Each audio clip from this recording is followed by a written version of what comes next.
los conceptos que son clave para poder entender esta onda de la agricultura urbana, ¿no? Y por qué es que es de suma importancia que todos emprendamos algún proyecto que tenga que ver con esta cuestión, ¿no? Con el cultivar tus alimentos, ¿no? Propiamente. Y bueno, aquí nada más para platicarles un poco, en la imagen que ustedes ven al principio, en esta primera diapositiva, corresponde a la portada de un libro que nos gusta mucho, que se llama Raíces en el Asfalto. También les vamos a compartir el documento. Y habla un poco de la historia, ¿no? De la agricultura urbana, ¿no? En el contexto latinoamericano también hace una buena referencia y está muy padre, ¿no? A mí me gusta mucho esta imagen de cómo las hortalizas empiezan a romper ahí el asfalto y recuperamos el suelo productivo, ¿no? Que lo hemos estado cubriendo con cemento y con otros materiales. Entonces hemos ido perdiendo poco a poco esta capacidad de producir nuestros alimentos, ¿no? Entonces, como les mencionaba, el tema de hoy tiene que ver en torno al derecho a la alimentación y la autonomía, seguridad y soberanía alimentaria, ¿no? Entonces, un poco, como les digo, esta sesión va a rondar en estos temas, ¿no? Vamos a ver un poco, vamos a desarrollar un poco los conceptos para que veamos la importancia de ellos en esta práctica que vamos a empezar a aprender o vamos a estar viendo. Antes es importante mencionar que el diseño de las políticas y acciones de los estados-nación, es decir, de los países, tienden hacia un enfoque de los derechos igualitarios, ¿no? Para todas las personas. Pero ¿qué se entiende por los derechos humanos, ¿no? ¿Cuáles son los derechos humanos? ¿Y qué es un derecho y qué es el derecho a la alimentación, ¿no? Entonces, hay que ir entendiendo un poco estos temas, ¿no? Porque, pues, como les digo, todas las políticas públicas de la inmensa mayoría de los países, de los estados-nación, rondan en torno a ello, ¿no? Se habla de los derechos humanos y que no sé qué, pero sabemos que en muchas ocasiones no se respetan o no se llevan a cabo como debería de serlo, ¿no? Entonces vamos un poco a hablar de esto, no a fondo, porque mi formación no es en el ámbito del derecho, entonces tampoco quiero ahí decir cosas que no. Creo que por ahí tenemos un compañero, ¿no? Creo que es Ricardo, el que él sí sabe un poco más a esto, no me acuerdo si es Ricardo o alguien más. También comentarles que si tienen alguna duda, alguna aclaración que quieran hacer en cuanto estemos dando la presentación, son libres de interrumpirme, no hay ningún problema, ¿eh? Si tienen dudas, cualquier comentario me avisan, levantan la manita y ustedes me dicen qué onda. Entonces, bueno, los derechos humanos no se definen como las facultades inherentes a las personas, ¿no? Son irrevocables y inalienables, intransmitibles e irrenunciables. Por definición, el concepto de derechos humanos es universal para todos los seres humanos e igualitario, ¿no? Así como incompatible con los sistemas basados en la superioridad de una casta, etnia, pueblo, grupo o clase social determinado, ¿no? Que básicamente estamos hablando de sistemas sociales jerárquicos que todavía existen muchos países que digamos, se ordenan de esta manera, ¿no? Con sistemas autoritarios y totalitarios donde estos derechos pues están negados, ¿no? O no se llevan a cabo, no se cumplen. Y bueno, según la concepción iusnaturalista tradicional, aquí quiero aclarar que el iusnaturalismo es una corriente filosófica de pensamiento que se desarrolla en el ámbito del derecho y el prefijo ius hace referencia es un vocablo latino que quiere decir derechos, ¿no? Entonces, serían los derechos naturales que todo ser humano tenemos, ¿no? Entonces, en esta concepción, los derechos humanos son además atemporales e independientes de los contextos sociales e históricos. Esto es bien importante porque obviamente el contexto tanto social e histórico pues va cambiando conforme transcurre el tiempo, ¿no? Entonces, se van acoplando diferentes situaciones, ¿no? Por ejemplo, en el contexto actual está muy fuerte el tema de las mujeres, ¿no? Los derechos de las mujeres. Está muy fuerte este tema, entonces en algunas otras épocas de la historia de la humanidad, pues no se veía con esta fuerza, ¿no? Entonces, por eso esta concepción de estos derechos pues se va acoplando a los contextos sociales e históricos que van surgiendo, ¿no? A lo largo de nuestra historia. También es importante mencionar que los derechos humanos surgen como resultado de ideas revolucionarias y reivindicaciones históricas de los pueblos e individuos por la emancipación y la libertad desde épocas distantes, ¿no? En el tiempo. Entonces aquí en la imagen pues les pongo algunas escenas clásicas de ciertas revoluciones sociales alrededor del mundo que fueron clave, ¿no? En este proceso de la elaboración y de la recopilación, digámoslo así, de estos derechos naturales del ser humano que todos tenemos, ¿no? Entonces, es importante mencionar, pues, que estos son resultados de estas ideas revolucionarias y que son fundamentales y que es importante entender estos procesos históricos en los que surgen, ¿no? Entonces, aquí en las imágenes les pongo algunos eventos, ¿no? Inclusive ahora con las épocas de la Semana Santa, pues también Jesús hizo ahí su revolución, ¿no? En Judea puso ahí a temblar a todos los fariseos y todos estos amigos, ¿no? Que estaban ahí usurpando el poder, tanto religioso como económico, ¿no? Entonces, eh, son estos eventos históricos que pues poco a poco van moldeando, van dando pie al surgimiento de estas ideas, de estas concepciones que pues nosotros vamos a llamar derechos humanos, ¿no? O derechos naturales, pues. Aquí también vemos la Revolución Francesa, ¿no? Bueno, esta etapa. También vemos la Revolución Mexicana, ¿no? Tierra y Libertad, la rusa, entre otras muy importantes que son, como les digo, son clave para este proceso, ¿no? En el que surgen estos derechos. Dos eventos que son clave, o de los que son de los más relevantes, pues, en el siglo XIX, siglo XX, son estos dos, ¿no? La Revolución Francesa y la independencia de los Estados Unidos, ¿no? Entonces, estos dos eventos históricos son fundamentales para el establecimiento de los derechos humanos, ¿no? Para que realmente se redactaran ellos y se pusieran como en función, ¿no? Entonces, estos dos eventos históricos, que a pesar de que fueron dos revoluciones principalmente burguesas, ¿no? Revoluciones que se empezaron a llevar a cabo por la clase burguesa, dio pie a esta situación, ¿no? A que se pudieran aprobar y promover los derechos humanos. Entonces, por ejemplo, vemos que en el caso de la Revolución Francesa, esta promovió, eh, digamos que la primera acta o la primera constitución que habla de esta declaración de los derechos del hombre, ¿no? En ese contexto pues, se le mencionaba derechos del hombre y del ciudadano, ¿no? Tampoco estaban ahí olvidadas las mujeres, ¿no? Porque pues sabemos ahora en la actualidad, pues es que hablar de hombre nada más, pues está limitado, ¿no?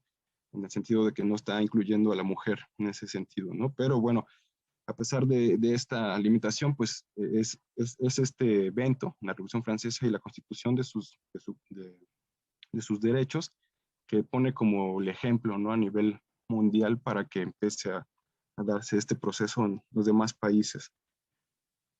Entonces vemos que posteriormente, por ahí de 1948, si perdón, ¿alguien tiene alguna duda? ¿No? Bueno, entonces vemos que por ahí de 1948, el 10 de diciembre, la ONU, ¿no? Ya esta institución, este, posteriormente a la Segunda Guerra Mundial, establece, ¿no? La Declaración Universal de los Derechos Humanos, ¿no? Y es importantísimo este evento histórico, ¿no? Tenerlo en cuenta, porque es en este momento en donde se establecen como tal los derechos universales de los seres humanos, ¿no? Los primeros 30 derechos básicos, ¿no? Como el derecho a la vida, por ejemplo, a la salud y a la alimentación, que ahorita vamos a entrar en ello. Entonces es importante tener en cuenta este evento histórico. Ahí en la imagen vemos a Eleanor Roosevelt, que era la directora en ese entonces de la ONU y que es la que lleva a cabo este proceso histórico, ¿no? De establecer estos primeros 30 derechos básicos del ser humano. No sé si hasta acá tengan alguna duda, algún comentario, ¿no? No, todo muy claro. Ok, gracias. Entonces, como les menciono, legalmente se reconocen en el derecho interno, es decir, en el derecho de cada país, empiezan a reconocer estos derechos universales, ¿no? Del ser humano. Y también estos se empiezan a establecer en los diferentes tratados internacionales, ¿no? En las diferentes instancias que existen. Además de la ONU, existen otras instancias que están, digamos, que rigen todo el planeta. Entonces, empiezan a absorber, ¿no? Estas ideas, este, esta doctrina, ¿no? Digamos, de los derechos humanos. Entonces se va extendiendo y va conformando la base ética y moral digamos, de la regulación geopolítica, ¿no? Entonces por eso es importantísimo, ¿no? Porque con base en esto, pues empiezan a dar diferentes formas de organizar, ¿no? A los diferentes estados-nación, ¿no? De alguna manera ayuda a la conformación de ellos y de que se puedan establecer, digamos, las bases, ¿no? Del juego de cada país, ¿no? Por así decirlo.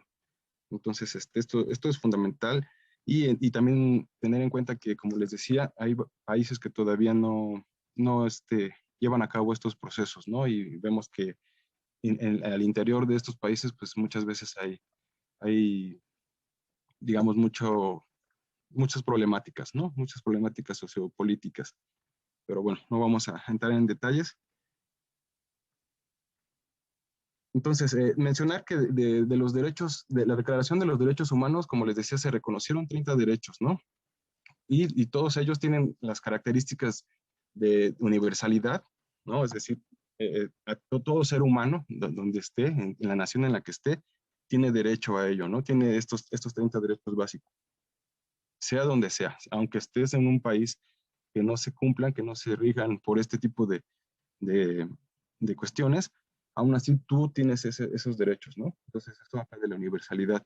La igualdad, pues obviamente no son derechos que solo sean para el hombre o para la mujer, ¿no? Sino que no importa, no importa el género, tú tienes estos derechos, ¿no? También tiene que ver con la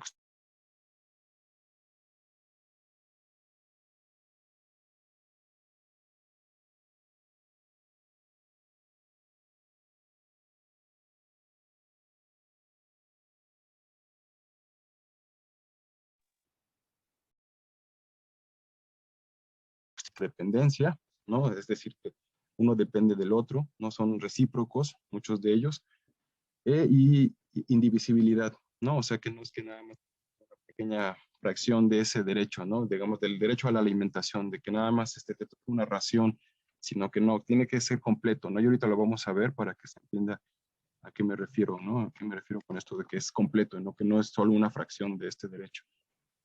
De estos 30 derechos que se reconocen en un principio, se establecen dos grupos, de los que se les conoce como los de primera generación, que son los civiles y los políticos, y los de segunda generación, que son los económicos, sociales y culturales, ¿no? Donde están, donde se encuentra este derecho a la alimentación, como ahorita un poco ondando. Y entonces, como les digo aquí, en esta última categoría se inscribe este derecho, ¿no? El derecho a la alimentación, y en el cual se lee que toda persona tiene derecho a un nivel de vida adecuado que le asegure la salud y el bienestar, y en especial la alimentación, el vestido, la vivienda, la asistencia médica y los servicios sociales necesarios, ¿no? Entonces, aquí en este parrafito, lo que resalta es el énfasis que se le da a la alimentación como base para tener un mejor bienestar, ¿no? Una mejor salud, una mejor vida, ¿no? La alimentación es fundamental para eso. Básicamente, si no nos alimentamos bien, pues todo lo demás luego no tiene mucho sentido, ¿no? O no se puede establecer de mejor manera. Y bueno, como les menciono aquí, se hace énfasis en proteger la alimentación de las personas y sus familias en relación con la salud y el bienestar, ¿no? Entonces, se le da una gran relevancia a esta cuestión de la alimentación.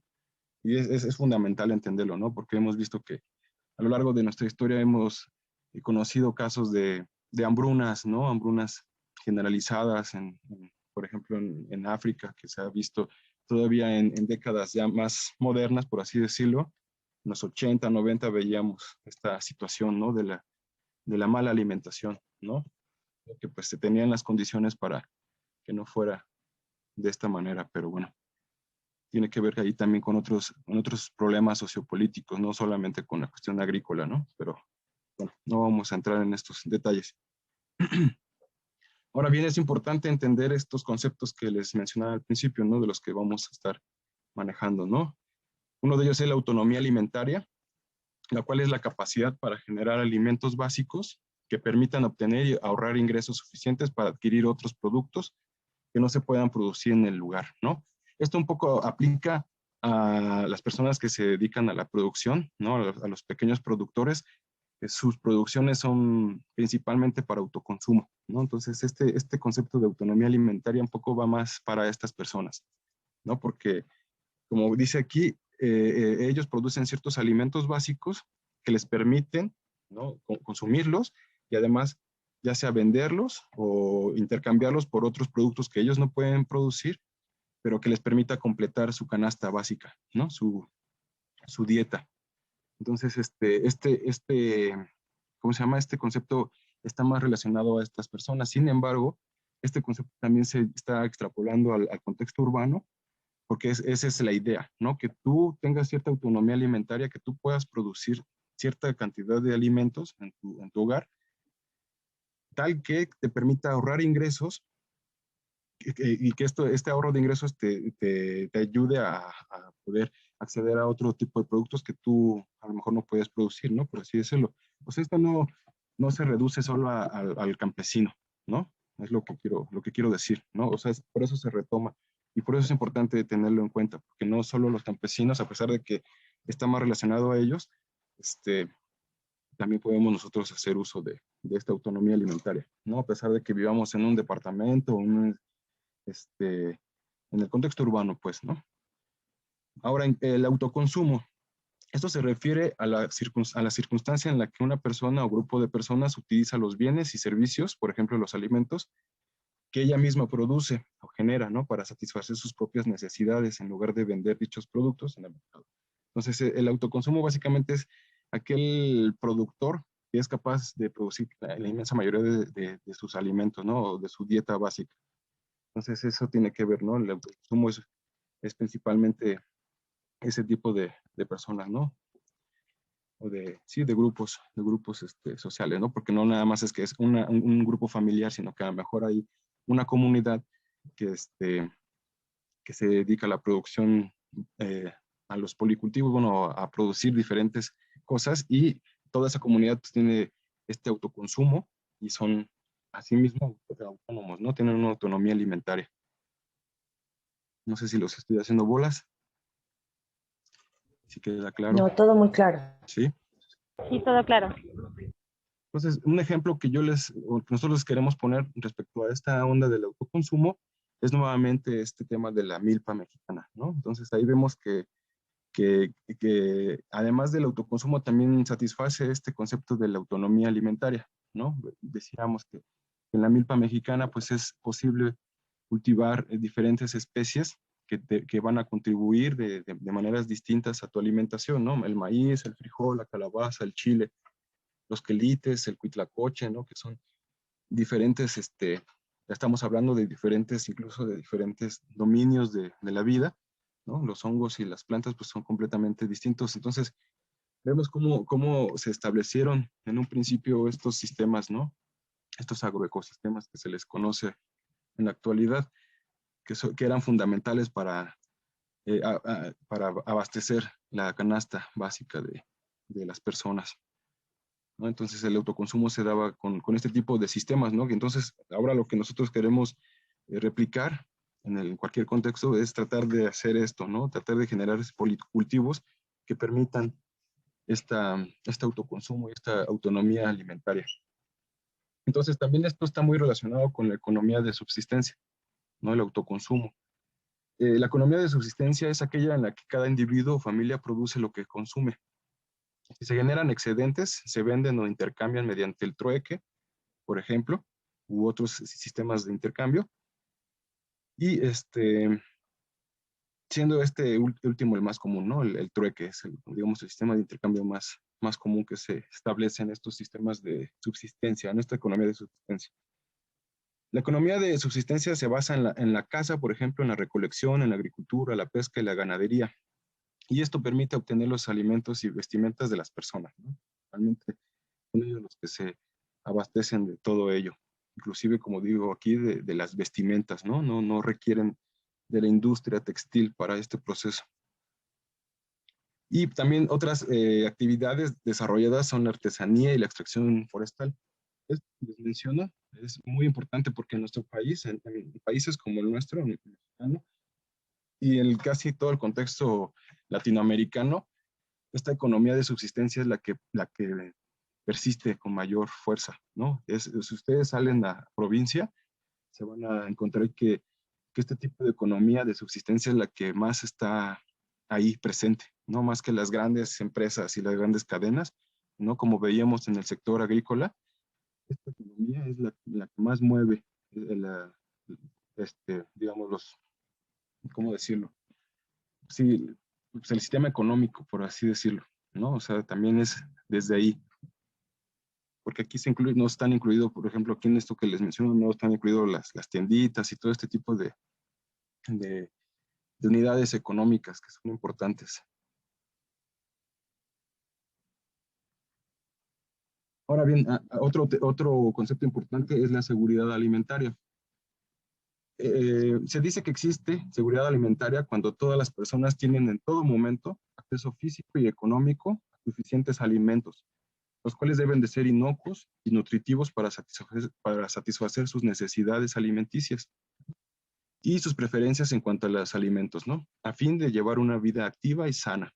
Y este concepto de la seguridad alimentaria se sustenta en cuatro pilares, ¿no? Que son clave para nosotros hablar de seguridad alimentaria. Necesitamos establecer estos cuatro pilares que vamos a mencionar ahora, ¿no? Uno de ellos es la disponibilidad, ¿no? Aquí acuérdense que estamos hablando de alimentos, ¿no? Estamos hablando de los alimentos en particular. Entonces, la disponibilidad de alimentos. Los alimentos deben de estar disponibles o encontrarse disponibles a nivel nacional y local. La disponibilidad de alimentos está estrechamente ligada a la producción, la importación, la exportación y el manejo de los alimentos, ¿no? O sea como sea, pues, es importante tener disponibilidad de ellos. Nosotros hemos escuchado, no sé, la mayoría de ustedes han escuchado en algún momento en las noticias en ciertas localidades, ciertos países que no tienen acceso a ellos, ¿no? Bueno, no tienen disponibilidad de alimentos, no hay, pues, en algún momento en Cuba, por ejemplo, pues el bloqueo que ellos sufrieron, pues lo limitó, ¿no? En cuanto a la disponibilidad de alimentos. Pero esto lo que ocasionó, por ejemplo, en el caso, perdón, de Cuba, es el desarrollo de la agricultura orgánica. Cuba es uno de los principales países productores de alimentos orgánicos a nivel mundial, ¿no? A pesar de ser una isla, es el principal productor bajo estos esquemas orgánicos y ecológicos, y que fue producto del bloqueo, ¿no? Y bueno, cuestiones sociopolíticas ahí inmersas. El acceso, este es el segundo pilar, ¿no? El acceso a los alimentos. Los alimentos deben de ser accesibles, lo que significa que todos podemos llegar a obtenerlos, porque los producimos, por ejemplo, los podemos comprar y porque los conocemos y aceptamos como alimentos. El acceso a los alimentos incluye el acceso físico y social. Esto se refiere al acceso económico para todas las personas y tiene que ver con los ingresos, ¿no? Los precios y los costos de la canasta básica de alimentos. Entonces, el acceso también es otro pilar fundamental de la seguridad alimentaria, ¿no? Eh, el consumo. Los alimentos deben de ser consumidos en las cantidades necesarias según los requerimientos nutricionales de las personas, por su edad, por su actividad física y estado fisiológico, ¿no? Obviamente, no todas las personas tenemos la misma dieta, no podemos, inclusive, ¿no? Bueno, hay grupos sociales que sí tienen dietas similares, obviamente, pero no todos comen lo mismo, ¿no? Y esto tiene que ver por muchos factores, lo económico, lo social y otras cosas. La distribución de los alimentos en la familia debe ser adecuada según las necesidades de cada persona, ¿no? Esto es algo que tenemos que tener bien en claro. Y bueno, ahorita les voy a explicar a qué me refiero, ¿no? Esto de los alimentos nutricionales y estas cuestiones. El cuarto pilar de la seguridad alimentaria hace alusión al aprovechamiento biológico, ¿no? Eso es lo que les quería decir. El aprovechamiento biológico se refiere a todas las condiciones externas que propician un adecuado aprovechamiento de los alimentos. Los alimentos deben de ser aprovechados por el organismo de la mejor manera para que las personas estén sanas, felices y productivas. Los alimentos deben de ser inocuos, es decir, libres de contaminación química y biológica. Entonces, ¿qué es una alimentación saludable? ¿No? O sea, yo no soy nutriólogo ni mucho menos. Sin embargo, tampoco considero que no pueda eh, contestar a esta pregunta, ¿no? Y bueno, lo que nosotros hemos planteado es que una alimentación saludable es una alimentación variable, ¿no? O variada. Entonces, una alimentación saludable, como viene aquí en el esquema, debe ser variada, inocua, higiénica, suficiente y equilibrada, ¿no? O sea, yo no les voy a hablar de dietas porque eso va a depender de cada persona, ¿no? Y no me voy a meter en temas de nutrición como tal, porque pues no es mi fuerte y no quiero ocasionar problemas, pero lo que sí es importante tener en cuenta, y este esquemita que les pongo acá, es clave en cuanto al diseño de sus huertos, ¿no? Por ejemplo, porque ustedes aquí, en relación a este esquema de una alimentación saludable, es como van a ustedes a organizar la producción de sus huertos, ¿no? O de sus sistemas productivos en general. Entonces, con base en ello, ustedes van a decidir si también van a cultivar hongos, por ejemplo, espirulina y además de hortalizas, ¿no? O sea, a eso me refiero. Entonces, por eso es importante que lo mencione. Digamos, esa es como la base, ¿no? Y ya ustedes sabrán qué es lo que les gusta más, qué les cae mejor y ello, ¿no? Pero con base en esto que les menciono acá, que sea una alimentación variada, inocua e higiénica, suficiente y equilibrada. Bueno, entonces los alimentos tienen distintos, ¿cómo se llama? Componentes, pues, que favorecen nuestra salud, ¿no? Cuando comemos productos de todos los grupos o niveles, ¿no? Por ejemplo, aquí me hago alusión a los cereales, a las frutas y verduras, a las proteínas, a lácteos, a grasas y aceites y a los carbohidratos, que son los azúcares, ¿no? Estos son como los grupos alimenticios que podemos encontrar, ¿no? Y que con base en lo que les decía anteriormente, que sea variado y equilibrado e inocuo y todo esto, es que tenemos que decidir de todos estos grupos o niveles de alimentos, cómo es que nos vamos a estar alimentando, ¿no? Entonces, bueno, es importante tener en cuenta esto de los carbohidratos, las proteínas, las grasas, las vitaminas, los minerales, la fibra, el agua, los antioxidantes. Todos estos son componentes fundamentales para un buen funcionamiento de nuestro organismo y una alimentación saludable, ¿no? Entonces, nuestra dieta, nuestros alimentos deben de contener todos estos. O sea, no en uno solo, pues, obviamente, ¿no? Sino que, por ejemplo, eh, vitaminas, ¿no? Ustedes podrían estar cultivando mucha espinaca o acelgas que tienen una cantidad importante de vitaminas o minerales, ¿no? Por ejemplo, las acelgas, el apio tienen una buena cantidad de calcio, ¿no? La fibra también en los vegetales, pues ahí también la vamos a encontrar. Y así, ¿no? Proteínas, por ejemplo, en el caso de las proteínas y en el contexto de nuestro taller, pues lo podemos encontrar en el cultivo de hongos, en el cultivo de espirulina, ¿no? Es ahí donde podemos tener este aporte. Y así es como ustedes van a ir organizando un poco, ¿no? Con base en esto que les estoy mencionando en cuanto a una alimentación saludable.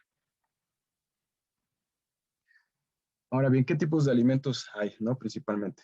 Entonces, vemos que existen los alimentos formadores que forman los tejidos del organismo, como los músculos, huesos y dientes, alimentos calóricos que aportan energía para el correcto funcionamiento metabólico, y alimentos reguladores que tienen vitaminas como vitamina A, perdón, que es necesaria para el correcto funcionamiento de la vista, y la vitamina C que ayuda a mantener las encías y los vasos sanguíneos sanos, ¿no? También aportan minerales como el hierro, el cual forma parte de los glóbulos rojos, el calcio, el fósforo, etcétera, ¿no? Y bueno, además, estos alimentos reguladores contienen fibras que mejoran el funcionamiento intestinal, ¿no? Porque mejoran el funcionamiento de la microbiota, que que se encarga de estos procesos metabólicos que son clave. Perdón. Entonces, algunos ejemplos de estos tipos de alimentos, de los alimentos formadores, por ejemplo, está el pescado, la leche, la carne, el huevo. Entonces vemos que este grupo en particular pues tiene que ver con el grupo de las proteínas, ¿no? Entonces son los alimentos formadores los que forman tejidos, como les había dicho. Los calóricos, ahí podemos encontrar a todos los que van a aportar carbohidratos, ¿no? Como el pan, las papas, los diferentes tipos de azúcares, el aceite, las tortillas. En cuanto a alimentos reguladores, vamos a encontrar la lechuga, la zanahoria, la naranja, la cebolla, y así, ¿no? Podemos hacer nuestras listas. Y como les decía, con base en ello podemos empezar a organizar nuestros sistemas productivos. Ahora bien, el otro tema que también tenemos que revisar hoy es la soberanía alimentaria, ¿no? Esta también se sustenta o descansa sobre 6 pilares, ¿no? Que son fundamentales para poder explicarla o para poder como hablar de que existe esta soberanía. Entonces, vamos a desarrollarlos también. El primer pilar se centra en los alimentos para los pueblos, ¿no? Por ejemplo, pone la necesidad de la alimentación de las personas en el centro de las políticas públicas. Eso es como algo fundamental y es algo que también se requiere hacer en el caso de nuestro país, ¿no? Se tiene que otra vez hablar de esta cuestión de los alimentos y de la alimentación saludable, que es algo que ya se está haciendo, ¿no? Que veo con buenos ojos de que se está trabajando en ello. ¿Por qué es importante, no? O sea, es importante alimentarse de manera saludable porque pues eso disminuye el riesgo de múltiples factores, ¿no? Asociados a la salud y que además genera o ocasiona gastos económicos y sociales también, ¿no? O sea, podemos evitarlos, pues es como una cultura de la prevención. Pero bueno, este pilar, como les decía, también insiste en que la comida es algo más que una mercancía, ¿no? Es algo que nosotros estábamos mencionando en repetidas ocasiones en la primera sesión, ¿no? De que los alimentos no son una mercancía, como lo maneja la agroindustria, ¿no? Para ellos, los alimentos son mercancías, no son alimentos, no les importa si realmente te están afectando o no a tu salud. Ahí, se trabó. El segundo pilar pone en valor a los... Sí, perdón. Hasta aquí, perdón, ¿tienen alguna duda, algún comentario, pregunta? No sé si voy muy rápido. Por mí está bien, todo va muy bien. Sí. Ok, bueno. Entonces, como les comentaba, el segundo pilar pone en valor a los proveedores de alimentos, ¿no? O sea, les pone en primer plano a los proveedores de alimentos como lo que veníamos diciendo, ¿no? ¿Quién es quien alimenta al mundo? Los pequeños productores. Entonces, este segundo pilar hace énfasis en ello, ¿no? Entonces vemos que apoya estos modos de vida que son sostenibles y también va a respetar el trabajo de todas las proveedores de alimentos, ¿no? O sea, se empieza a darse cuenta, pues, de que los pequeños productores son clave para el funcionamiento y para la alimentación del mundo, ¿no? Como ya habíamos visto, pues, que hablábamos de un 70% de, de, de este proceso, ¿no? De quién alimenta al mundo, al 70% del mundo lo alimentan los pequeños productores, ¿no? Los pequeños campesinos con 1, 2 o hasta 5 hectáreas, ¿no? No las compañías que tienen las hectáreas y las hectáreas como el caso de Bill Gates, que ya es el principal acaparador de tierras en Estados Unidos. El tercer pilar habla de la localización de los sistemas alimentarios, ¿no? Esto es fundamental, es importantísimo porque, eh, por ejemplo, ¿no? ¿Qué sistema alimentario es clave aquí en América? Por ejemplo, la milpa, ¿no? Que hemos estado mencionando en diferentes ocasiones. Hubo otro más cercano aquí a la Ciudad de México, la chinampa. Ese tipo de sistemas alimentarios son claves, son fundamentales. Entonces, se les está dando nuevamente el valor, su importancia, ¿no? La importancia que tuvieron para el desarrollo de la cultura, ¿no? Y de las civilizaciones humanas. Entonces se pone de manifiesto eso, ¿no? También el hecho de tener localizados los sistemas alimentarios reduce la distancia entre los proveedores y los consumidores de alimentos, ¿no? Esto también tiene que ver con el consumo local, que también es algo que se está empezando a dar fuertemente, ¿no? Que se empieza a hablar de la importancia de consumir localmente. Rechaza este tipo de estrategias mercantiles como el dumping, que es una competencia desleal, ¿no? Donde diferentes productores se ponen de acuerdo, especulan con los precios y ese tipo de situaciones, ¿no? Y bueno, también rechaza la asistencia alimentaria inapropiada, ¿no? Que tiene que ver como con cuestiones de dar alimentos para obtener como algún favor político, una cuestión así. Resiste la dependencia de corporaciones remotas e irresponsables, ¿no? Entonces, como les digo, hace énfasis en la producción local y nacional, ¿no? Principalmente. Entonces, es algo que también está cobrando fuerza y que el desarrollo de la agricultura urbana pues contribuye de manera significativa. Un cuarto pilar hace referencia que tiene que ver, perdón, con que sitúa el control a nivel local, ¿no? Lugares de control están en manos de proveedores locales de alimentos, ¿no? Es algo que yo no conozco muchos ejemplos de esto, pero seguramente debe de haber esta situación, o por ejemplo, esto se referencia al desarrollo de diferentes ¿cómo se llaman? Cooperativas de productores, ¿no? Es algo que también en las ciudades se está promoviendo mucho, ¿no? La formación de cooperativas de productores y de consumidores que tienen el control a nivel local, ¿no? Y que no son compañías, inclusive extranjeras, que son las que controlan esta cuestión, ¿no? Porque acuérdense que eso da pie a la dominación, ¿no? Que otras compañías estén controlando todo este proceso de alimentarnos, pues habla del control y del dominio sobre nosotros. Este pilar también reconoce la necesidad de habitar y compartir territorios, rechaza la privatización de los recursos naturales, ¿no? Entonces aquí vemos que este pilar lo que fundamenta, lo que promueve es la autonomía también política y la soberanía política, ¿no? Y que el habitar y compartir los territorios tiene que ver con que el esquema del uso de suelo pues sigue siendo ejidal, comunal y este tipo de cosas, ¿no? Porque se ha observado que bajo estos regímenes es más fácil conservar la tierra, ¿no? En cambio, si se empieza a privatizar, pues que alguien sea dueño de un espacio, pues puede hacer lo que quiera, ¿no? Con ese espacio y eso va dando pie y va promoviendo la destrucción y degradación del ambiente, por ejemplo, ¿no?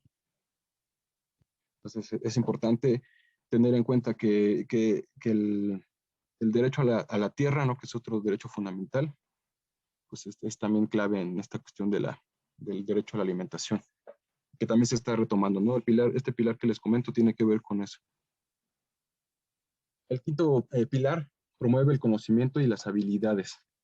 Se basa en los conocimientos tradicionales y utiliza la investigación para apoyar y transmitir este conocimiento a generaciones futuras, ¿no? Que, o sea, hay una cooperación entre el conocimiento tradicional y el conocimiento, digamos, más científico, por así decirlo, y tratan de ir de la mano para poder ir, digamos, tener una mejor forma de interpretar la realidad, ¿no? O sea, desde la concepción tradicional y desde la cuestión científica, pues se trata de ahí de hacer una fusión, ¿no? Que ayude a entender un poco más nuestros tiempos, ¿no? Y lo que viene. También este pilar rechaza las tecnologías que atentan contra los sistemas alimentarios locales, ¿no? Los agroecosistemas tradicionales, que ya vamos a ver un poco más este tema de los agroecosistemas más adelante. Entonces, pues eso también, ¿no? O sea, este pilar no permite que se establezcan tecnologías como lo que se está haciendo, o lo que se llama países industrializados, donde los campos de como pequeñas fábricas de producción, ¿no? Entonces, pues esto es atentar contra la naturaleza, ¿no? Y además, pues tiene consecuencias ahí importantes. El último pilar de la soberanía alimentaria es compatible con la naturaleza, ¿no? Es decir, que los sistemas o los modelos de producción sean lo más compatibles con la naturaleza, que haya realmente un equilibrio lo más que se pueda establecer, ¿no? O sea, que nuestros procesos, los procesos humanos, en este caso la agricultura, no tenga un impacto significativo en la naturaleza, ¿no? Entonces eso es lo que se está haciendo y para ello se maximizan las contribuciones de los ecosistemas. ¿Qué quiere decir esto? Que se trata de emular en la medida de lo posible a cómo es que funciona un sistema natural, cómo es que se autorregula, cómo es que se mantiene la fertilidad del suelo, todo esto es lo que se busca para establecer sistemas más eficientes. También mejora la capacidad de recuperación, rechaza el uso intensivo del suelo, de energía y de la implementación de monocultivos industrializados, ¿no? Y demás métodos destructivos, ¿no? También promueve que no se establezcan sistemas productivos que acaben y destruyan con el ambiente.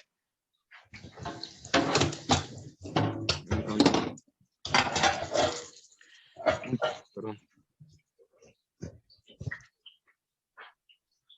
Creo que fue la última diapositiva. No sé si tengan alguna duda, alguna pregunta. O sea, este tema que ahorita estuvimos revisando tiene que ver con esto que les mencionábamos, ¿no? Fomentar las bases, ¿no? Los argumentos, el contexto para que se entienda con mayor fuerza el por qué vamos a hacer agricultura urbana, por qué nos gustaría aprender a llevar a cabo esta práctica. Y pues esto tiene que ver mucho con estos temas que les vengo platicando, ¿no? De los derechos humanos, del derecho a la alimentación, de estos conceptos de la soberanía alimenticia, de la seguridad alimenticia, la autonomía, el autoconsumo, ¿va? Porque todo va de la mano con ello, con la agricultura urbana y con la agricultura en general. Entonces no sé si tengan alguna duda.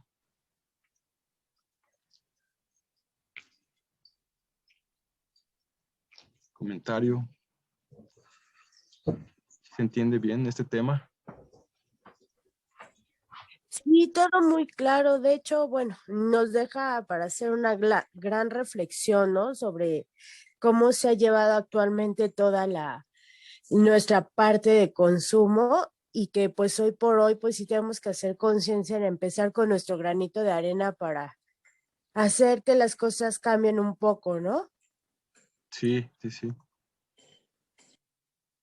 Así es, ¿no? O sea, la intención es justamente eso, o sea, que empecemos todos a contribuir de alguna manera, a poner nuestro granito de arena para favorecer estos procesos, ¿no? Que son favorables ahora sí que para la supervivencia de nuestra especie, porque ahorita lo que está en riesgo es nuestra supervivencia, ¿no? Literalmente, o sea, ya no tanto pensarlo como en una conciencia de clase, sino una conciencia de especie que está en peligro. Nosotros mismos estamos generando eso y entonces nosotros mismos podemos resolverlo, ¿no? Oye, no sé si alguien más tenga algún comentario. Déjeme, porque no me deja ver la pantalla y verlos ustedes.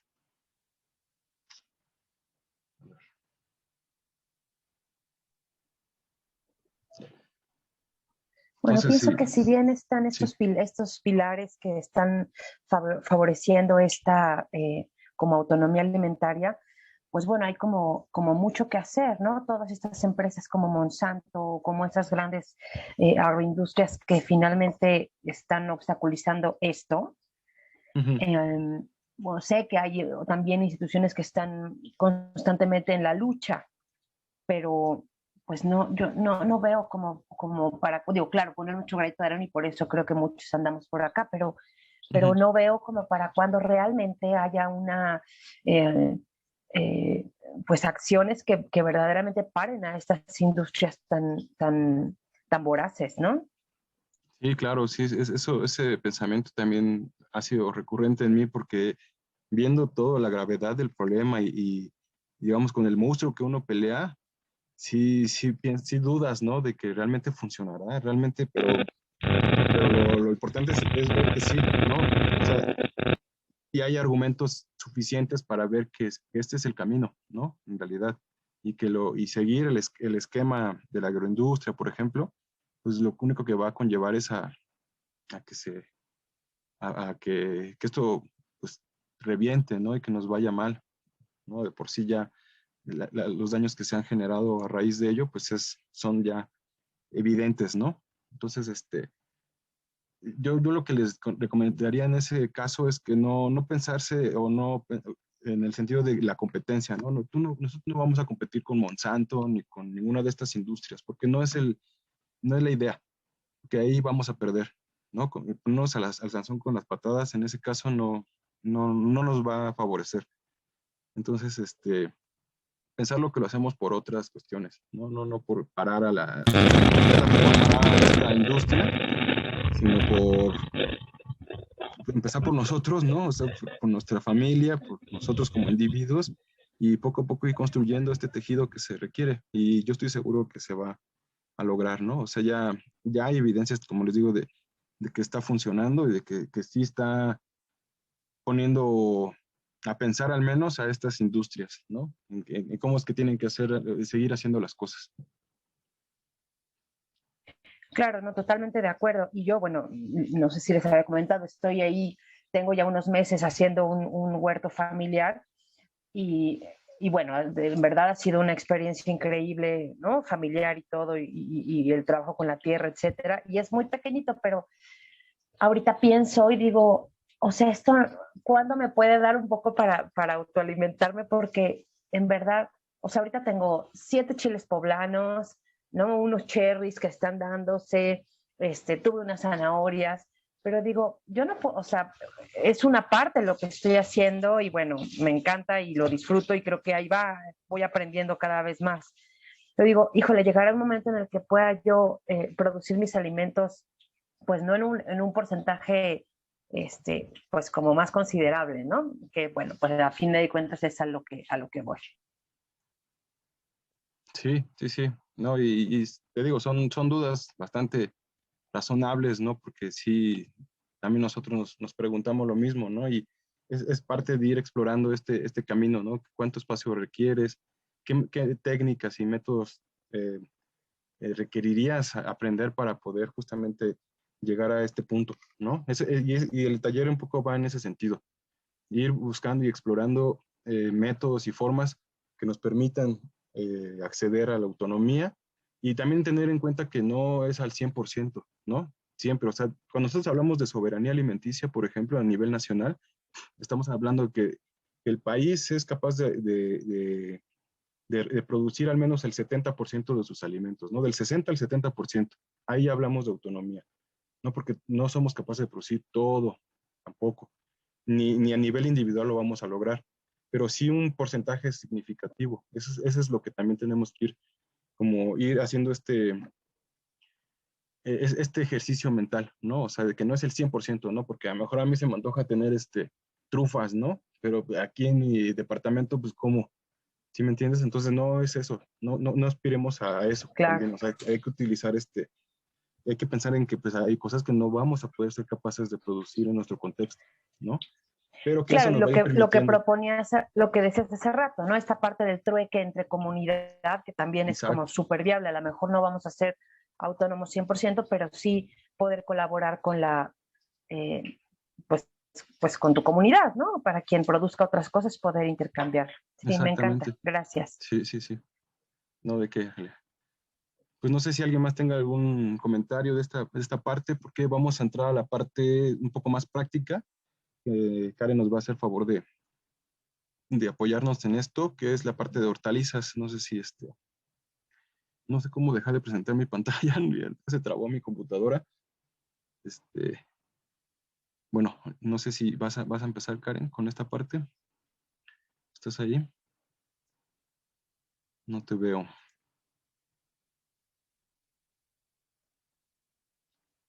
Ya, bien, gracias.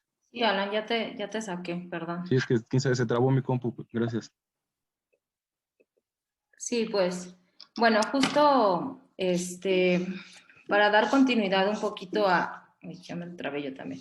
para dar continuidad un poco a lo que estaba mencionando Alan, sobre qué podríamos producir, ¿no? Dentro de estos grandes grupos que nos mencionaba de los alimentos, por ejemplo, la parte de las proteínas, que está muy destinada, por ejemplo, o sea, bueno, muy enfocada al cultivo, bueno, más bien a la crianza de animales, ¿no? Probablemente no lo podamos hacer, ¿no? Hay que conocer y reconocer nuestras limitaciones. También, por ejemplo, la cuestión de los cereales, ¿no? Hay veces que los cereales, como decía Jen, para poder ser autosuficientes en ese sentido, pues se requieren tal vez de grandes terrenos, ¿no? Para producir la suficiente cantidad de maíz, la suficiente cantidad de trigo para poder hacer nuestro pan, para poder hacer nuestras tortillas, ¿no? Entonces, de alguna manera, seguimos dependiendo del campo, vamos a seguir dependiendo del campo. Sin embargo, pues una de las partes, digamos, la parte que sí podríamos hacer, pues es esta parte de las hortalizas, ¿no? Por eso que viene del huerto. El huerto, podemos generar huertos urbanos, eso sí podemos hacer. Y bueno, está mucho más enfocado, como decía Alan, a los alimentos reguladores, ¿no? Los que nos proveen fibra, vitaminas, minerales.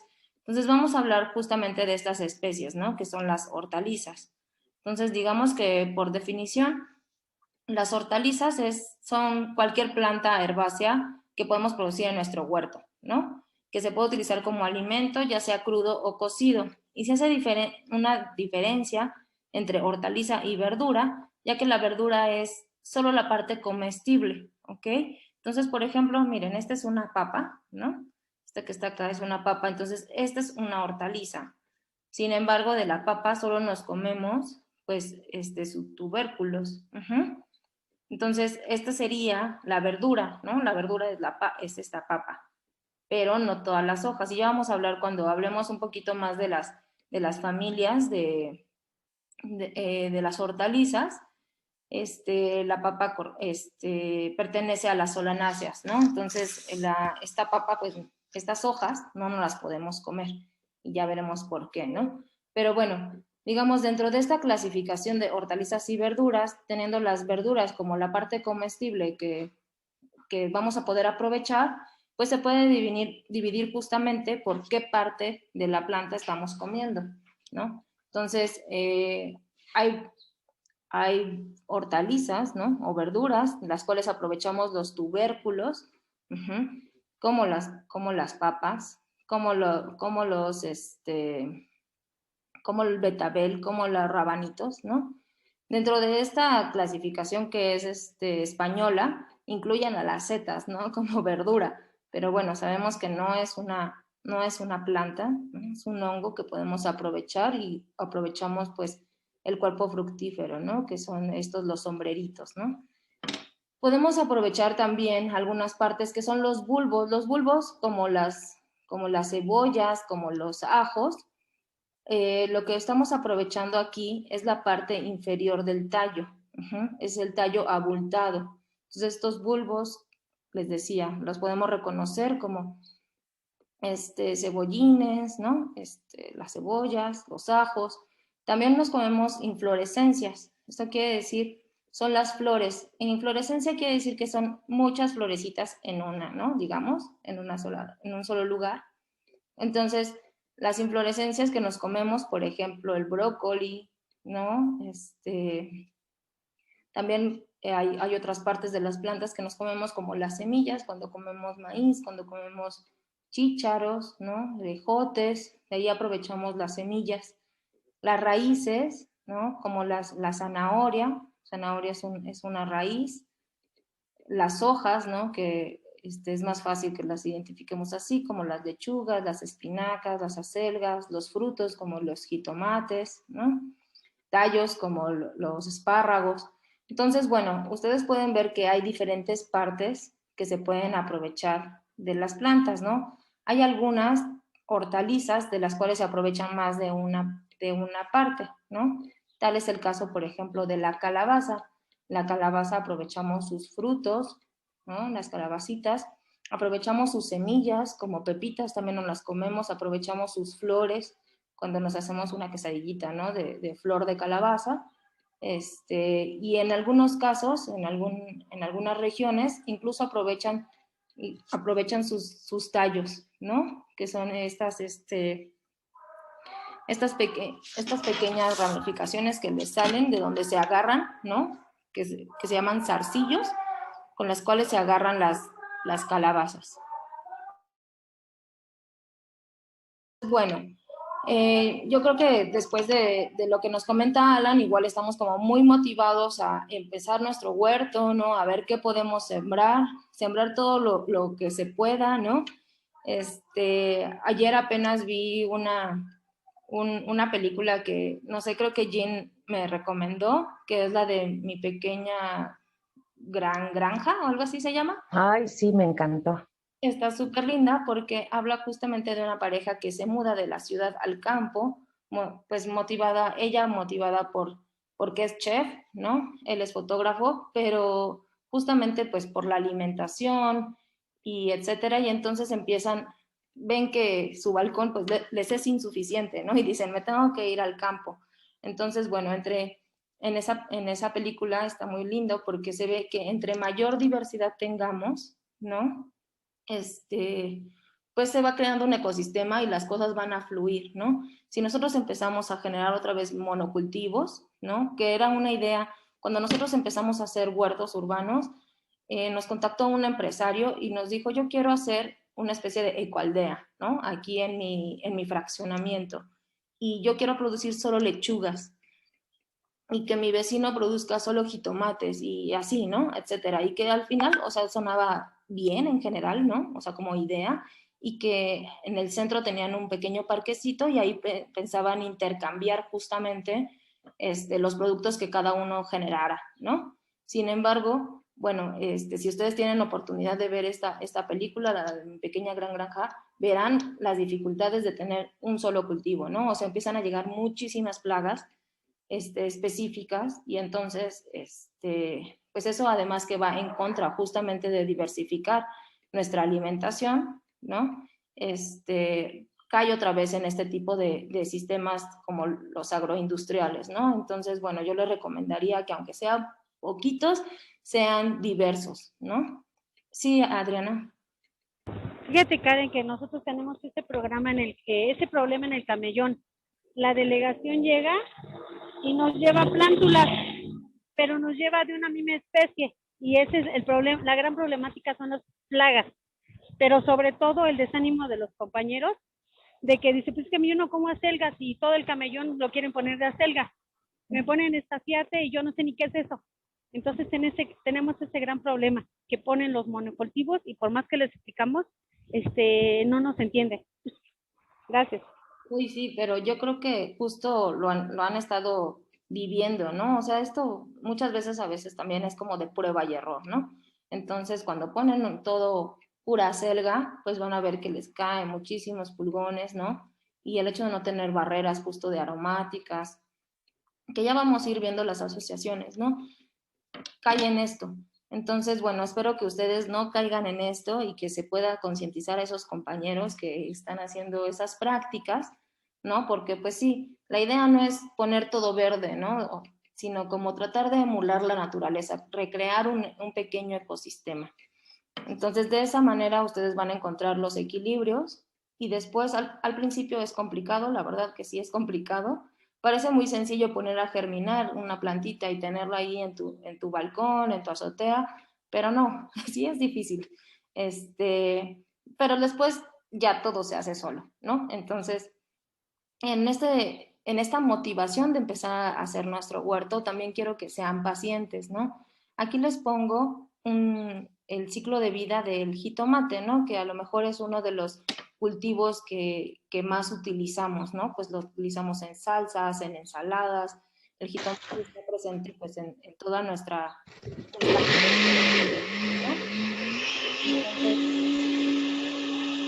Entonces, en ese sentido, yo quiero hacerles a ustedes conciencia un poquito de cuánto tiempo se requiere desde que se cosecha, ¿no? Desde que se pone a sembrar una semilla hasta que se cosecha. Entonces, vean, el tiempo más o menos varía dependiendo de la temporada, de la variedad de jitomate, entre 120 y 150 días, ¿no? O sea, sí nos va a llevar ahí unos 4 meses y medio en lo que ponemos una semilla y tenemos nuestros jitomates. Entonces, bueno, también hay que ver eso, ¿no? Si tenemos el espacio suficiente, a lo mejor podemos empezar a programar y hacer cultivos desfasados para tener la mayor parte del año jitomate. Bueno, ya veremos, ¿no? Cómo podemos hacer esa programación, pero bueno, sí, que sepan y ustedes estén conscientes de estos tiempos, ¿no? Quizá el cultivo más rápido pueda ser, se me ocurren los rábanos. Los rábanos son rápidos, más o menos, y te llevan aproximadamente un mes, ¿no? Mes y medio tal vez, a lo mucho. Entonces, bueno, hay que tener en cuenta esos tiempos, ¿no? Ser pacientes y decirles que, bueno, todo empieza pues con una semilla, ¿no? La semilla es como un gran USB, ¿no? Que tiene toda esta información para generar un nuevo individuo. Entonces, y por eso es tan importante proteger las semillas, ¿no? Pero bueno, entonces nosotros ponemos nuestra semilla, la germinamos, esto en jitomate lleva de 4 a 8 días, ¿no? Empiezan a salir los primeros cotiledones, ¿no? El jitomate es una planta dicotiledónea, entonces estos cotiledones parecen, les llaman hojitas, ¿no? Pero no son, o digamos serían las primeras hojitas, pero en realidad no son hojas verdaderas. Ajá, vean, las hojitas del jitomate son de esta forma, ¿no? Son alternadas con digamos, 2, 4, 6, 7 hojas, digamos, compuestas, ¿no? Es una hoja compuesta. Entonces, en estos cotiledones, pues la semilla trae muchísimos sustancias de reserva que le van a permitir crecer, ¿no? Entonces, cuando nosotros empezamos a germinar, y por ahí también vi una foto de alguien que empezó a germinar en huevo, ¿no? En cartón de huevo, que sus plantitas ya se habían alargado. Entonces, cuando empiezan a salir los primeros cotiledones, es momento de exponerlas un poquito más al sol para que no se detiolen, es decir, que no se empiecen a alargar, ¿no? Porque ya después un tallo tan larguito ya no va a tener la fuerza para soportar toda una planta. Va creando debilidades que ya después se te va a tronar tu plantita. Entonces tiene que ser justo cuando salen los cotiledones, cuando hay que exponerlas un poquito más al sol, ¿no? Entonces, una vez que tienen el sol, como ustedes saben, las plantas son fotosintéticas, es decir, adquieren la energía del sol, necesitan agua y CO2 para crear su propio alimento, ¿no? Y algunos minerales que estén en el suelo. Entonces, con esto van a empezar a crear nuevas hojas. Ajá, todo esto se llama la etapa vegetativa y en el jitomate dura de 20 a 30 días. Y después, algunas de estas hojas, ¿no? Algunas de estas partes se van a empezar a diferenciar hacia flores. Entonces, las florecitas de jitomate son de esta forma, no sé si las conozcan, ¿no? El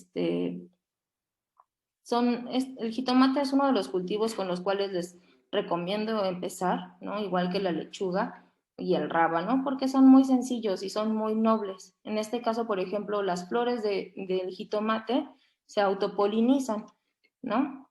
Eso quiere decir que tienen los dos sexos. Esta flor se le llama monoica, eso quiere decir que tiene, mono es una y ca, ¿no? De casa. Entonces tienen una casa, eso quiere decir que las partes masculinas y las partes femeninas se encuentran dentro de la misma flor. Y esto hace que simplemente con el viento, ¿no? Con el movimiento del viento, se junten tanto la parte femenina como la masculina y entonces puedan polinizarse y generar este fruto, ¿no? Esto no va a pasar con muchas otras plantas que se llaman dioicas, que tienen la flor femenina por un lado y la flor masculina por otro, ¿no? Como es el caso de la calabaza, ¿no? Donde vamos a necesitar las dos flores para poder generar un fruto. En el caso de jitomate, les digo, se autopoliniza básicamente, ¿no? No necesita de un polinizador en particular. De hecho, cuando un jitomate es polinizado por alguna abejita o algo así, le crece como una especie de protuberancia que ya hace un poco digamos, a la vista, defectuoso el jitomate, ¿no? Entonces, en general no se busca que se polinicen por insectos. Entonces, bueno, y aquí se va a generar un fruto, ¿no? Y este fruto al interior vamos a tener semillas. Ya vamos a ver cómo colectar las semillas y también ver que no todas las semillas de los frutos van a ser viables, y en qué momento los tenemos que cosechar. Eso lo vamos a ver luego, ¿no? Pero digamos que nosotros todo empezamos desde semilla. Y hay muchas personas que quizá no nos hemos encontrado con esas semillas, ¿no? O sea, por ejemplo, justamente de plantas de las que consumimos, por ejemplo, solo las hojas, pues nunca llegamos a ver las flores, ¿no? Entonces, y decimos, o las semillas. Y a mí me pasaba que varias personas me preguntan si la lechuga, por ejemplo, se reproduce a partir de semillas. Y sí, ¿no? O sea, ustedes van a experimentar ese ciclo y es un poco a donde vamos ahorita, donde a mí me gustaría que ustedes pudieran recuperar algunas de estas semillas. Entonces vamos a hacer un poco de trampa ahorita con esta práctica, pero sepan que en general todas vienen a partir de semilla, salvo algunos casos muy, muy especiales, por ejemplo, los plátanos, cuyas semillas han sido tan reducidas que ya el plátano ya no se reproduce por semilla, sino se reproduce de manera clonal, es decir, un plátano es idéntico digamos, al de son idénticos, ¿no? O sea, se crean individuos idénticos, no hay recombinación. En este caso, el generar una semilla hay recombinación, ¿no? Tanto de la parte femenina como de la parte masculina, y entonces genera diversidad. En el caso del plátano, todos los plátanos ya son iguales, ¿no? Entonces, bueno, otra forma también de clasificar a las hortalizas es por ciclos de cultivo. Entonces, también hay que saber que hay plantas que son anuales, bianuales y perennes. Las anuales son las que generan semilla cada año, ¿no? Es decir, al año generan una vez semilla y se mueren. Ese es el caso del ajo, brócoli, la calabaza, espinaca, frijol y lechuga. Hay otras que a lo mejor, si tienen alguna de este tipo de plantas y no les ha dado semillas, a veces uno se desespera, ¿no? Porque generan semillas cada 2 años. Por ejemplo, la selga, el apio, el betabel, la cebolla, el perejil, la zanahoria, ¿no? Entonces, bueno, también saber si queremos cultivar este tipo de plantas, queremos generar la semilla para después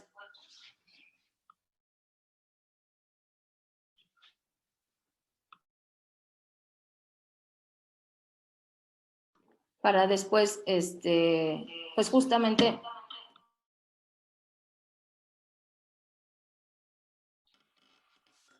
no depender de estar comprando semillas a un proveedor. A lo mejor de inicio tenemos que comprar nuestra semilla, pero después queremos tener nuestras propias semillas, pues no se desesperen también, porque estas van a generar semilla cada 2 años.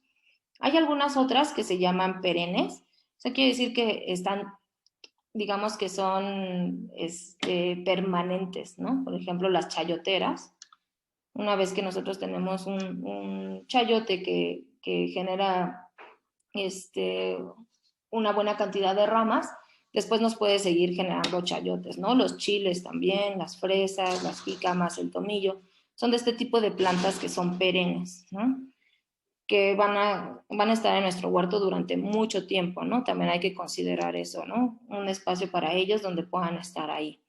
Entonces, esto es de acuerdo, digamos, a qué tanto viven este tipo de plantas. Y la otra que también hay que tener en cuenta, ¿no? Pues justamente es cuándo lo puedo cultivar. Entonces, bueno, en la red hay muchos calendarios de siembra. A nosotros nos gusta mucho usar que es de Plantea, que se los vamos a compartir. Bueno, este es de marzo, ya quedó atrasado, ¿no? Pero que está tanto para el hemisferio norte como para el hemisferio sur. Nosotros somos considerados, si se llegan a encontrar por alguno de estos calendarios en la red, nosotros somos el hemisferio norte. Y entonces, por ejemplo, aquí se menciona, ¿no? Si queremos poner jitomate, que este es española, ¿no? Entonces le dicen tomate. Vamos a tardar, como les decía, más o menos entre 5 y 10 días para germinar.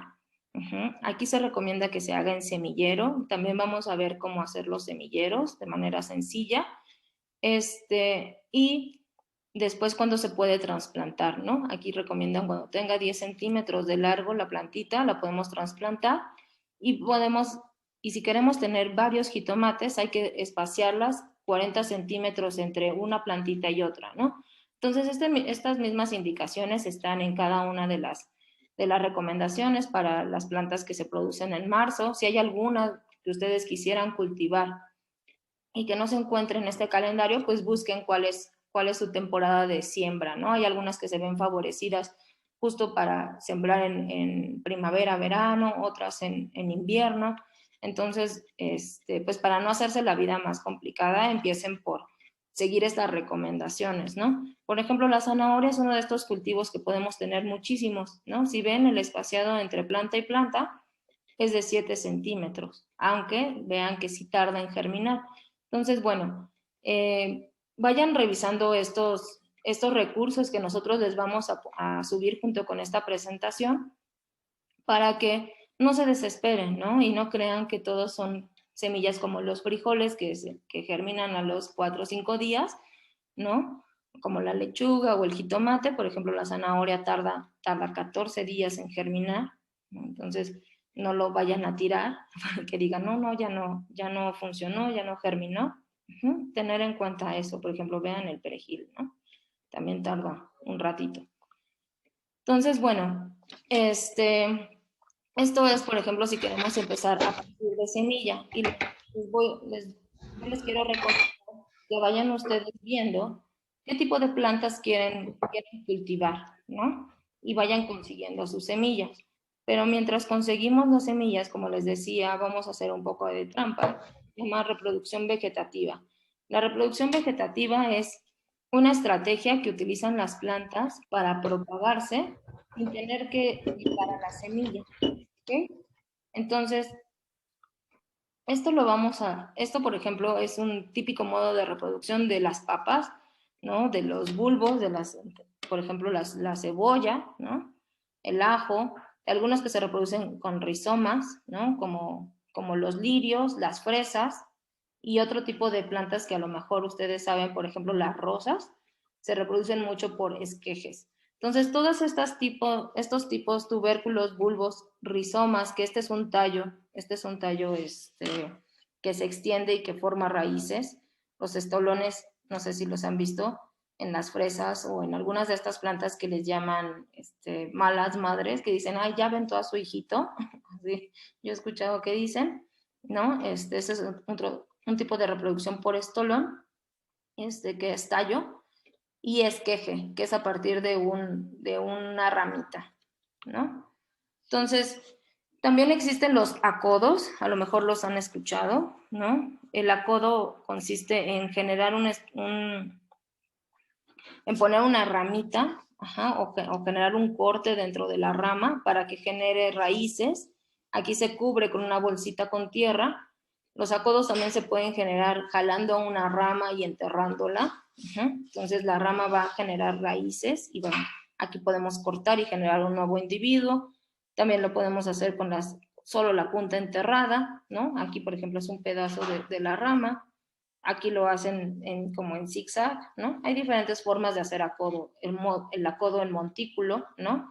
Donde toda la base se cubre con tierra y después se cortan cada una de estas ramas individuales y en vez de tener un individuo ya tenemos 4. Todos estos tipos de reproducción vegetativa, como les decía, igual que el plátano, se trata de generar individuos exactamente iguales al original. Este va a ser idéntico a este, ¿ok? No hay variación. ¿Y esto cómo sucede, no? Entonces, esto sucede debido a unas células, ¿no? Que se llaman células meristemáticas, que son tejidos vegetales embrionarios. Digamos, de manera similar, a lo mejor han escuchado las células madre, ¿no? Para los humanos. Son células indiferenciadas que son capaces de generar un individuo idéntico al original mediante divisiones continuas de tejidos y órganos especializados. Estas células meristemáticas se localizan en zonas específicas. Por ejemplo, esta es la parte apical de la raíz. Apical es donde va creciendo, ¿no? La parte, digamos, la pionera de la raíz, la parte de la raíz más, más alejada del tallo, ¿no? Y que no está, digamos, expuesta nada más, ¿no? Sino que, por ejemplo, en este caso está cubierta por otras células que se llaman caliptra. Pero bueno, ¿dónde están estas células meristemáticas? Están justamente en las zonas de crecimiento, ¿no?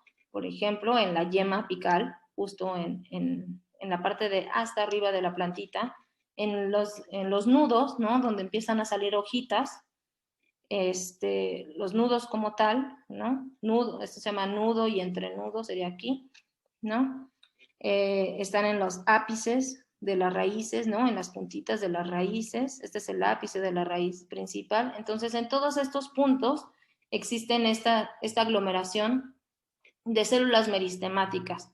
¿Eso qué quiere decir? Que si yo corto aquí, por ejemplo, ¿no? Corto aquí, esta célula meristemática puede generar tejido. ¿Qué tejido va a generar? Pues el que le haga falta a la planta para sobrevivir, ¿no? En este caso, si lo corto aquí, pues ya tiene tallo, ya tiene hoja, lo que le falta es generar raíz. Entonces, bueno, esto se ocupa mucho justamente para plantas que son de difícil, o sea, que es muy difícil obtener sus semillas o de las cuales no queremos que cambien, ¿no? O sea, ya tienen un fenotipo, es decir, producen, por ejemplo, los plátanos, ¿no? Ya es una variedad el dominico. Entonces, yo no quiero que el dominico se me vaya a hacer grande, ¿no? Que por esta diversificación, ¿no? Esta unión entre los gametos femeninos y masculinos se genera una diversidad tal que tenga unos plátanos dominicos más grandes o unos más chiquitos, ¿no? Entonces yo quiero que siempre sean de la forma como ya son, ¿no? Entonces genero clones, organismos clonales, ¿no? Idénticamente al otro. Entonces esto se hace mucho, por ejemplo, con los agaves. Entonces, y se hace también en laboratorio. Si ven aquí, están micropropagando estos agaves a partir de hojita, ¿no? Entonces la idea es que generen raíz y una vez que tengan raíz ya las trasplantan y ya tienen todos estos también campos de agave, ¿no? Para producir tequila. Y todos son iguales, porque la idea también en este sentido es que el tequila no cambie en su sabor, ¿no? Entonces, bueno, esta es una forma y también porque, por ejemplo, en el caso muy particular del agave, cuando se cultiva con la finalidad de tener, pues justo pulque o tequila o mezcal, lo que se hace es parar el crecimiento floral, ¿no? Este tipo de plantas le sale en el medio un quiote donde está la vara floral y después esas especies en general son polinizadas por murciélagos. Hay veces que hemos perturbado tanto el ambiente que ya los murciélagos ya no llegan a polinizar y pues ya no se tienen nuevas semillas, ¿no? Pero cuando se aprovecha para pulque, para agave, para mezcal, para tequila, pues se detiene ese crecimiento, ¿no? Y entonces se empieza a raspar desde abajo donde se concentra digamos, toda la savia, todos los jugos, y entonces justamente ese tipo de plantas pues nunca vamos a tener semillas de esas, ¿no? Y por eso es que se hacen de esta forma, se propagan in vitro, ¿no? A partir de hojitas y de manera clonal, todos son iguales. Entonces nosotros vamos a hacer esto, es decir, vamos a hacer reproducción vegetativa de nuestras plantas, ya que porque a lo mejor ustedes no tienen semilla, ¿no? Sería un primer paso para empezar a generar nuestras semillas. Entonces, ¿cómo lo vamos a hacer? A lo mejor muchos de ustedes ya lo han hecho para hacer este procedimiento para hierbas. Lo que vamos a hacer es cortar una hojita, ¿no? Un tallo, perdón. Un tallo donde dejemos más o menos 2 o 3 nudos. Un nudo es donde empiezan a salir las hojitas, ¿no? Entonces aquí sería un nudo y sale una hojita para acá y una hojita para acá.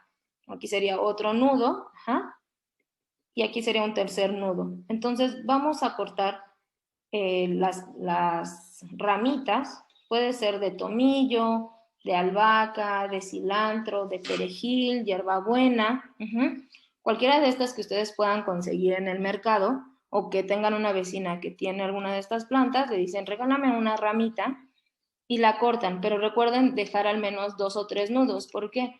Porque va a ser muy importante, como le vamos a quitar el suministro, ¿no? O sea, le vamos a cortar la raíz, o si ya se la cortaron, hay que ver que el tallo esté gordito, ¿no? Es decir, que no esté quebrado, que esté íntegro y que tenga este suministro de energía, ¿no? Porque estas hojitas van a seguir haciendo fotosíntesis. Entonces vamos a cortar la ramita, 2 o 3 nudos, y después le vamos a quitar las hojitas de la base, porque si bien sí queremos que siga generando sus propios alimentos, pero no queremos que se desgaste demasiado, ¿no? Sino que queremos que se concentre la plantita en generar raíces y no en estar manteniendo hojitas viejas, ¿no? Entonces vamos a quitar esas hojitas de la base y las vamos a poner en un recipiente con agua. Entonces, esta agua hay que cambiarla cada día, ¿no? De preferencia, si la dejan ahí, después esto, pues nosotros hicimos un corte en la planta, ¿no? Y tiene nutrientes y los va a empezar a liberar. Y además, pues eso va a ser muy atractivo para bacterias y hongos que se la quieran comer. Entonces, hay que estar recambiando el agua, ¿no? Cada día. Y pueden tener así, ¿no? O sea, por ejemplo, esta es una menta, parece un tomillo, perejil, ¿no? Lavanda pueden hacer, hierbabuena, romero, esta es una salvia, ¿no? Entonces, este es a partir de una hojita, ¿no? Pero bueno, consideren sí tener más o menos unos 2 o 3 nudos. En este caso, está mala imagen, ¿no? Porque es mejor quitar un poquito de estas hojitas que justamente no le consuman tanta energía, pero que además tampoco se queden sumergidas y que se estén pudriendo, ¿ok? No sé si tienen alguna duda aquí con esta parte, ¿cómo la vamos a hacer? Sí, una pregunta. ¿Es importante que sea vidrio el envase en donde se sumergen o puede ser plástico? No, puede ser de plástico. Ok, y otra pregunta. Entonces, el agua se las vamos a dejar sin que toque las hojitas. Sí. Okay. Más o menos, por ejemplo, digamos que esta hoja no existe, más o menos que lo cubra hasta aquí. O sea, que el tallo sí esté sumergido, pero las hojitas no. Ok, gracias. No, de que esta, por ejemplo, es una muy mala imagen, ¿no? En realidad. Algo así. ¿Alguna otra duda que tengan? Vamos a esperar a que vuelva a salir una raíz Sí, tienen que...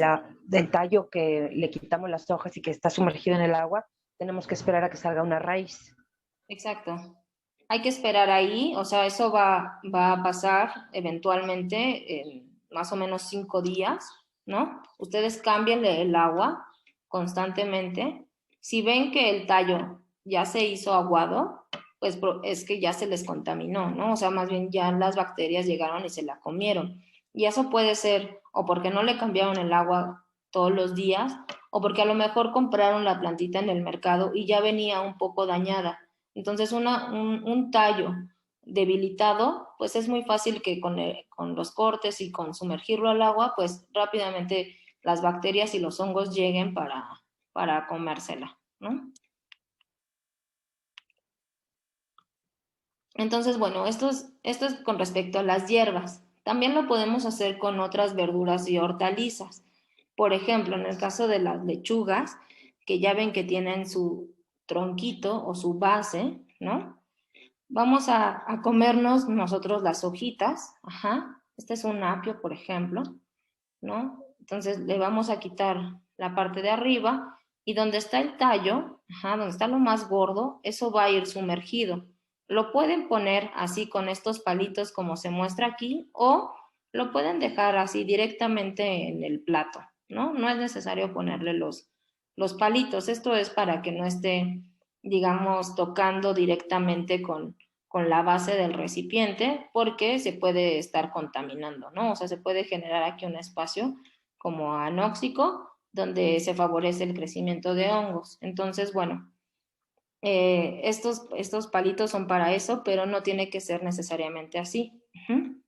Entonces, con las lechugas van a poner el tallo, ¿no? Hacia abajo, como si estuviera creciendo en su casa, ¿no? En su maceta. Hay que ponerlo a la luz justamente para que haga fotosíntesis y genere nuevas hojitas. Entonces, estas hojitas ustedes se las pueden volver a comer, ¿no? O pueden esperar y dejar que genere genere sus flores y sus semillas. O pueden hacer las dos cosas, ¿no? En realidad. O sea, va a volver a generar hojas, se las pueden comer. Eso es bueno para la planta. O sea, cuando tenemos una planta que está viva y le empezamos a quitar sus hojitas, ejercemos una acción que se llama herbivoría, que normalmente hacen los insectos. Y eso es una señal que estimula el crecimiento de nuevas hojas. Entonces, podar nuestras plantitas, comérnoslas, poco a poco también ayuda a que crezcan más rápido. Pero no hay que comérnoslas todas, ¿no? Siempre hay que dejarlas que están al centro para que todavía tenga de dónde obtener recursos, ¿no? De dónde tener energía. Entonces, esta es una forma en la que podemos hacer con por ejemplo, las lechugas, pero también podemos, miren, aquí hay otras lechugas, este es un apio, con la base hacia abajo, pero también lo podemos hacer con betabel, ¿no? Sobre todo especies que tienen y conservan mucha energía, como el betabel, la zanahoria, los rabanitos, ¿no? Las cebollas y los ajos. Entonces, esto también lo podemos hacer, ¿no? En el caso de las zanahorias, hay que cortar la parte, digamos, dejar la parte de hasta arriba, ¿ok? Entonces, ahorita yo tengo aquí una zanahoria, una cebolla y un ajo que quiero mostrarles cómo lo puedo ir haciendo. Ajá, porque a veces me los ponen al revés y así no va a funcionar. Entonces, no sé si tienen alguna duda de estas otras formas, cómo se va a hacer. Yo quisiera comentar algo, Karen. ¿Sí? Respecto a, esta imagen es bonita, ¿no? Pero es solo representativa, en el sentido de que como práctica, yo les recomiendo que lo hagan por separado, ¿no? O sea, van a hacer esto para betabel, lo hagan en una charolita para puro betabel, para pura cebolla, para puro ajo, porque luego los componentes de una u otra planta interfieren con el desarrollo de la otra, como que compiten o como que promueven que se pudra. A mí me ha pasado eso. Entonces, para evitarlo, que sea de la misma, ¿no? Ya en la maceta y eso ya les explicamos cómo asociarlas, pero que también en este punto es importante que no estén juntas aquí, porque sí se echan a perder. Bueno, eso es lo que en mi experiencia me ha pasado.